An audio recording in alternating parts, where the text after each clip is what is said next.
तो introduction part तो हमारा हो गया, सॉम क्या होता है और एप्लीकेशन हम पढ़ते ही क्यों है सॉम को। अब हम नेक्स्ट क्या देखेंगे, उसमें जो भी पहला मॉड्यूल होगा वो तो होगा सिंपल स्ट्रेस एंड स्ट्रेन। तो स्ट्रेस और स्ट्रेन क्या होता है और हुक्स लॉ क्या होता है, आज हम यही सीखेंगे। तो स्ट्रेस क्या होता है पहले यही समझ लेते हैं। It is define as the force per unit area. Definition क्या, बेसिक डेफिनेशन, यूनिवर्सल डेफिनेशन, ये it is define as the force per unit area. मतलब क्या होना चाहिए, एक एरिया होगा जिसका कुछ बॉडी होगा, अगर मैं उस पर फोर्स लगाऊंगा तो उसमें स्ट्रेस जनरेट होगा। अब वो स्ट्रेस जनरेट क्यों होता है या वो स्ट्रेस प्रोड्यूस क्यों होता है, हम वो समझेंगे कैसे होता है। तो ये डायग्राम तो मैंने पहले से ही बना ली थी, टाइम वेस्ट ना हो इसीलिए, और ये सब भी लिख दिया है। तो देखिए, चलिए मैं आपको समझाता हूँ, लिखा हुआ मत देखिए, आप समझिए। तो देखिए, एक बॉडी कंसीडर किया मैंने, उस पर मैंने क्या लगाया, पी लगाया, पी इंटेंसिटी का लोड लगाया दोनों साइड से, ये हो गया पी, ये हुआ। अब मैं इसको स्ट्रेच कर रहा हूँ, मतलब खींच रहा हूँ ज़ोर से दोनों तरफ से बॉडी को, मैं मटेरियल को, जो भी मेरा मटेरियल है मैं उसको खींच रहा हूँ पी इंटेंसिटी से। अब देखिए क्या करेंगे, ये बॉडी क्या रिस्पॉन्स करेगी, हम वही समझते थे। तो ये बॉडी है, इसके अंदर फाइबर्स होंगे, वो फाइबर्स क्या करते हैं, अपनी जगह रहने की ट्राई करते हैं, स्टेशनरी रहने की ट्राई करते हैं। तो जब भी मैं पी लगाऊंगा तो जो भी इसके अंदर के फाइबर है वो डिस्टर्ब होंगे, तो डिस्टर्ब होना नहीं चाहते हैं, तो क्या करेंगे, इस पी को ओवरटेक करने की ट्राई करेंगे, मतलब इस पी के इफेक्ट को वो लोग ओवरटेक करने की ट्राई करेंगे, मतलब इस पी के इफेक्ट को रोकने की ट्राई करेंगे।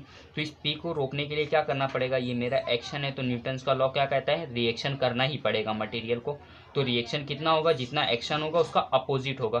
तो देखिए, ये तरफ मैं अगर पी लगा रहा था तो इसका अपोजिट रिएक्शन ये साइड में आएगा, फाइबर्स क्या करेंगे, उस फोर्स को अपनी तरफ खींचने की ट्राई करेंगे, तो यहाँ पे स्ट्रेस जनरेट होगा। जब ये देखिए मेरा एक्शन होगा, एक रिएक्शन होगा, जो भी मटेरियल रिएक्शन करेगा, ये क्या होती है, एक्सटर्नल फोर्स मेरी होती है। जो भी बॉडी में प्रोड्यूस हुआ इसको क्या बोलूँगा मैं, इंटरनल फोर्स। जो भी बॉडी ने प्रोड्यूस किया, ये जो भी उसके फाइबर्स थे उसने प्रोड्यूस किए खुद को स्टेशनरी रखने के लिए। तो ये दोनों फोर्स की वजह से बॉडी में एक चीज़ जनरेट होगी, एक बॉडी में एक चीज़ प्रोड्यूस होगी, जिसे मैं क्या कहता हूँ, स्ट्रेस कहता हूँ। तो स्ट्रेस का ये क्या है, इसको सिंबल को क्या कहते हैं, सिग्मा। डेफिनेशन से ही फॉर्मूला बनता है, फोर्स चाहिए, फोर्स पर यूनिट, पर चाहिए मतलब डिवाइड में चाहिए, क्या चाहिए, यूनिट एरिया चाहिए, मतलब कि एक एरिया चाहिए, तो एरिया, फोर्स बाय एरिया। अब मैंने फोर्स को यहाँ पे पी क्यू लिख दिया।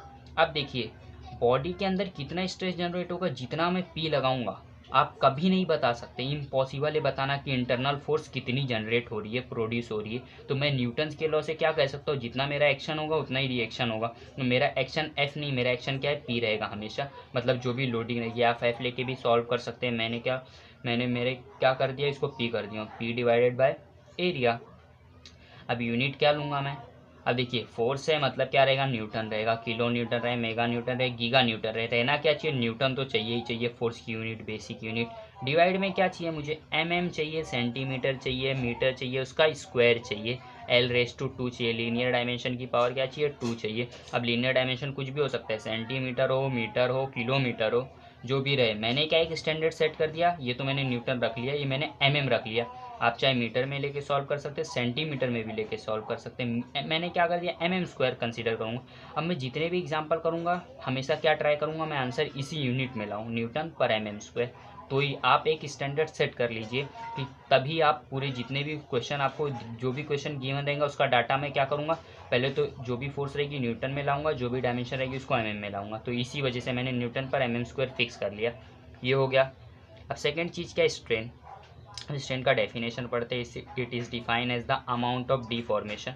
डिफॉर्मेशन आप तो पिछली वीडियो में ही समझ गए होंगे, मतलब डिफॉर्मेशन क्या होता है, कोई भी बॉडी अपना शेप एंड साइज चेंज करे या वॉल्यूम चेंज करे तो उसी को मैं क्या कहता हूँ, deformation of body in the direction of applied force divided by the initial length of the body. इतना बड़ा डेफिनेशन याद करने से अच्छा हम एक छोटा सा डेफिनेशन याद करते हो। छोटा डेफिनेशन क्या है, the ratio of change in length to the original length. तो ये होता है स्ट्रेन। कहने का क्या मतलब हो गया, स्ट्रेन का ही देखिए सिंबल से पहले समझते ही होता है एप्सिलॉन का सिंबल, इसको ही हम स्ट्रेन बोलते हैं। चेंज इन लेंथ उसको क्या लिया मैंने, L0 डिवाइडेड बाय L, ये चेंज इन लेंथ है। अब मटेरियल देखिए ये होगा कैसे, एक मटेरियल मैंने कंसीडर किया, ये मटेरियल है मेरा जिसकी इनिशियल लेंथ, देखिए ये मटेरियल एक्चुअल में था जिसकी इनिशियल लेंथ क्या थी, L। उसमें मैंने क्या लगाया, एक फोर्स P लगाया। जब मैं एक फोर्स P लगाऊंगा तो ये मटेरियल को अपनी तरफ खींचेगा, उसमें स्ट्रेस जनरेट होगा, उसकी वजह से क्या, स्ट्रेस की वजह से क्या आएगा, स्ट्रेन आएगा। स्ट्रेन आने का मतलब क्या, बॉडी डिफॉर्म होगी, हल्की सी डिफॉर्म होगी, मतलब हल्की सी स्ट्रेच हो जाएगी। अगर मेरा टेंसाइल फोर्स है तो हल्की सी खींच जाएगी। अब रबड़ का एग्जांपल लीजिए, रबड़ में आपको एकदम सिंपली दिख जाता है। रबड़ देखिए इनिशियल लेंथ जो भी थी, अब उसको स्ट्रेच करिए, देखिए उसकी लेंथ इंक्रीज हो जाती है, तो वही होता है स्ट्रेन। तो स्ट्रेन क्या कहता है, change in length to the original length, जो भी इसकी ओरिजिनल लेंथ थी। इस बॉडी की इनिशियल लेंथ क्या थी, 120 mm, जब मैंने इसको स्ट्रेच किया तो 140 mm हो गया। तो मतलब चेंज कितना हुआ, देखिए 120 था 140 हुआ, मतलब कितने का चेंज हुआ, 20 mm का। तो चेंज इन लेंथ क्या हो गया, 20। अब डिवाइडेड बाय ओरिजिनल लेंथ रहेगी, ओरिजिनल लेंथ मेरी क्या थी, 120 mm। तो फॉर्मूला देख लीजिए आप, इतना इजीली स्ट्रेन सॉल्व हो गया। तो ये होता है स्ट्रेन। इसकी यूनिट नहीं होती क्योंकि ये भी लीनियर डायमेंशन, ये भी लीनियर, दोनों कैंसिल हो जाएंगे तो बची यूनिट। अब क्या होता है, थर्ड चीज़, बहुत important cheese, Hooke's law. It is stated that the stress is directly proportional to strain within the elastic limit। अब ये तो पहले ये सब छोड़ते हैं, पहले हम समझते हैं इलास्टिक लिमिट क्या होता है, क्योंकि इसने क्या बोला है, within the elastic limit. जो भी काम मेरा हो रहा है क्या, हुक्स लॉ का है, within the elastic limit ही हो रहा है। तो पहले यही समझते हैं इलास्टिक लिमिट क्या होता है। किसी भी मटेरियल का ऐसा पॉइंट, अगर उस पॉइंट के पार मैंने फोर्स लगा दी, मतलब उस पॉइंट पे पहुंचने के बाद भी अगर मैंने फोर्स लगाती रही तो बॉडी परमानेंट डिफॉर्म हो जाएगी।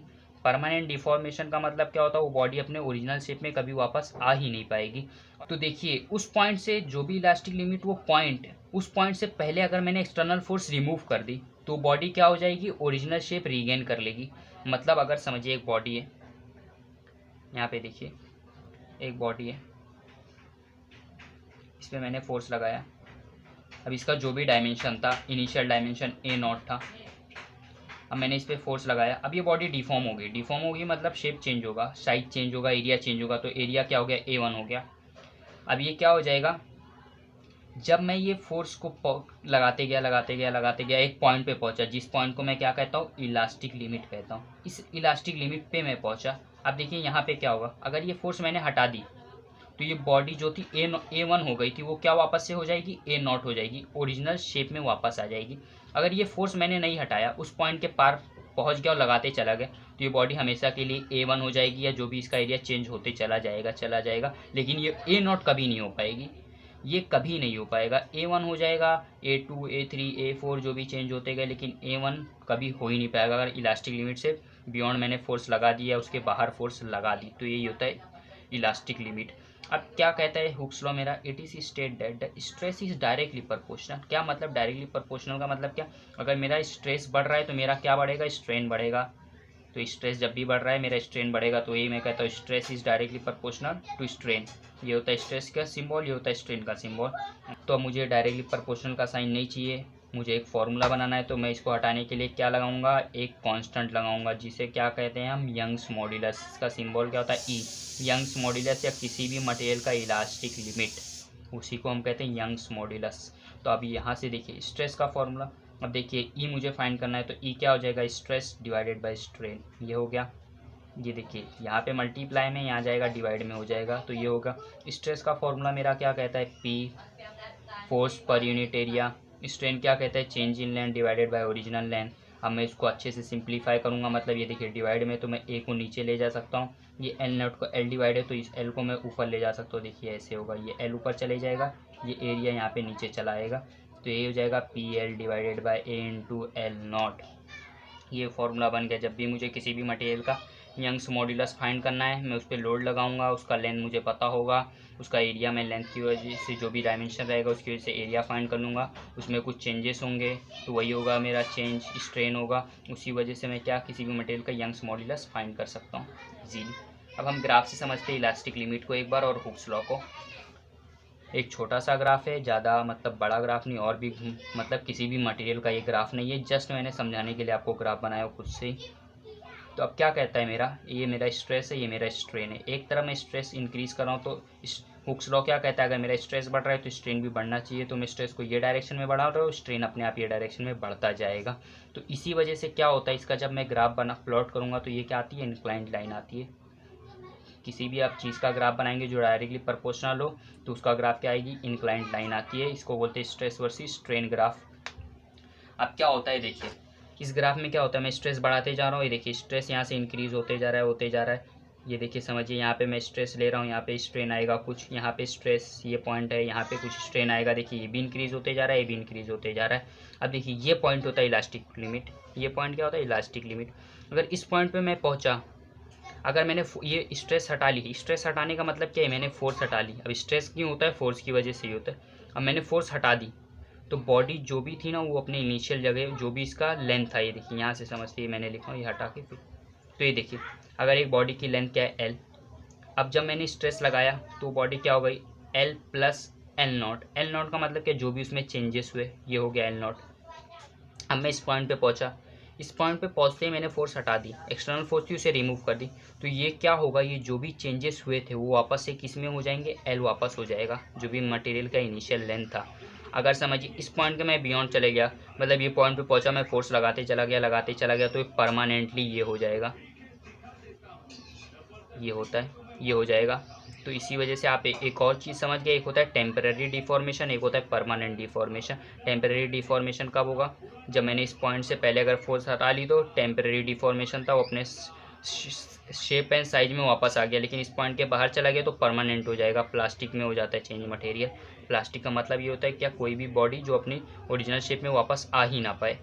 तो यही होता है स्ट्रेस स्ट्रेन हुक्स लॉ, आप समझ गए होंगे। अब इसी के बेस पे सब क्वेश्चन होंगे इस मॉड्यूल में।